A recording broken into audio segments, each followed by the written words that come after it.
Inselmilkom u nistedinkom għal 155 riflessjoni 3 minuti mal-Patri.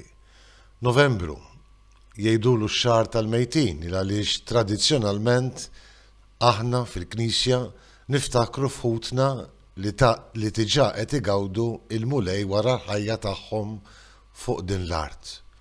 U nitolbu għalihom matul dan ix-xahar u nżuru iċ-ċimiterji sbieħ tagħna biex niftakru fihom u nqanqlu f'moħħna u f'qalbna il-memorji sbieħ illi ħallewna ħutna l-aktar eżies li għaddew għal ħajja oħra.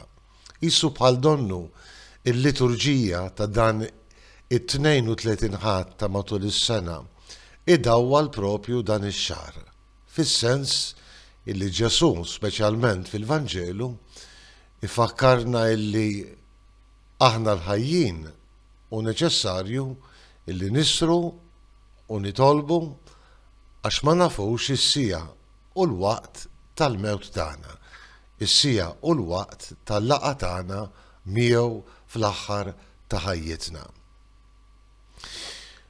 Ġesu jgħallimna permezz tal-parabola tal-10 xebbiet jistennew l-arus ġej għall-arusa fid-dar tagħha. Ġesu jgħid li 5 kienu waqlin għax kellhom iż-żejt fil-kwies u 5 boloħ għax ma kellhomx iż-żejt fil-kus. Interessanti għalhekk illi malli jasal l-arus ara l-arus u ħorġu il-qawħ instema' jgħid. Il-5 qlin setgħu jmorru fil-purċissjoni tat-tieġ lejn id-dar fejn kellha ssir l-ikla tat-tieġ u l-5 boloħ mifxulin għaliex mingħajr provvista ta' żejt kellhom imur ifittxu żejt iżda skont il-parabola ta' Ġesu malli jaslu tard u jħabbtu is-sit ma jiftħilhomx għaliex il-bieb kien diġà ingħalaq. Parabola sempliċi mibnija fuq it-tixbija tal-festa tat-tieġ kif kienet issir fil-Palestina fi żmien Ġesu.